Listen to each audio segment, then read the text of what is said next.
Hello there. Uh, Malrik was... Well, when Malrik was teased, I was kind of very interested in the kid. Also, it's literally Rave Gandalf, which I'm assuming is smoking some form of mushrooms there. But, point is, he seemed very interesting. Uh, as far as I can tell, though, he is, in the current state of things, somewhat underwhelming. Um, Damage wise, and the only thing I have to go off of this is what I've been able to glean left and right. I don't actually have the ability to test him because I refuse to pull on this banner. Um, but he seems to underperform pretty much most of the current meta heroes. He doesn't seem to have a place where he shines truly. And I guess his best use really would be buffing someone else via the wizard's rune. Now, this would, if you're actually looking for damage, this would have to be a melee. You could arguably use him. I am kind of curious to see if he will find a way to fit into GVG. Potentially, he could be buffing. If there's a way to force his Frost setup, he may be quite interesting as a crowd control champion. But that's really kind of the only place I see him as having any viability. If you, for some reason, do not have Gear Raid 1, maybe he's useful there. Maybe in the future stages of Gear Raid 1, he will have some use. I just don't see him having any use in Abyss. I don't see him having any use in Guild Boss 2, Guild Boss 1, the GPG, really anywhere in the current state of things. That being said, um, if you do have him and you're looking to use him, he would almost work with Infernal Roar, but every 5 attacks he has these special things, which will not benefit from Infernal Roar. I am assuming.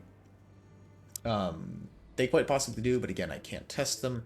That being said, given how it's phrased and given how this usually works, I am assuming that these do not benefit from Infernal War Boost, so you'd be losing out on that damage if you're running IR instead of SA. So his best set would presumably be SA. Best artifact would almost certainly be Tear of Twilight, unless you're running the Frost form intentionally, in which case you probably want to cycle his ultimate as quick as possible. So you're probably better off with a Spell's Echo or a Nightmare Samsara. As far as Awakenings go, uh, he does have... The A1 is actually somewhat fairly interesting. You have a higher chance of Winter's Bite. You have vulnerability on vulnerability on the that attack he does every 5 hits. You gain some faster attack speed on the A3, which would be interesting for the CC version.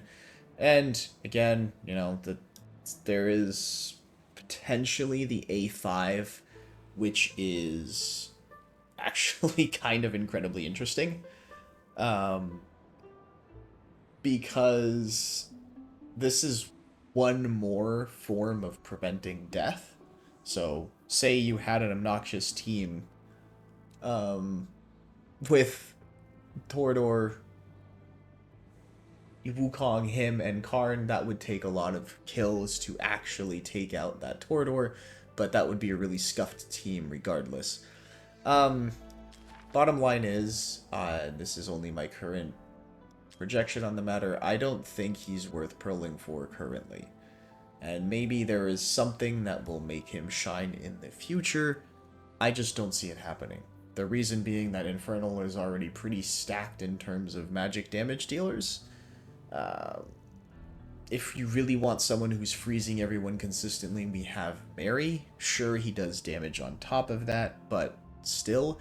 And in terms of the Esotericist faction, we have the poison. We have the poison lads coming up soon, so I don't. I fail to see a place where he will truly have a way to be a cut above the rest.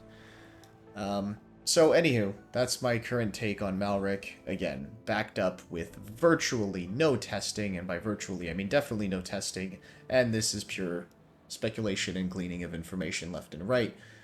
I don't have any way to prove most of this, besides the Soulbound Arcana part, and, you know, what I can't prove is whether he will be useful, basically. I don't think he will be. I don't see a place where he could possibly be. But, cheers. You have a nice one.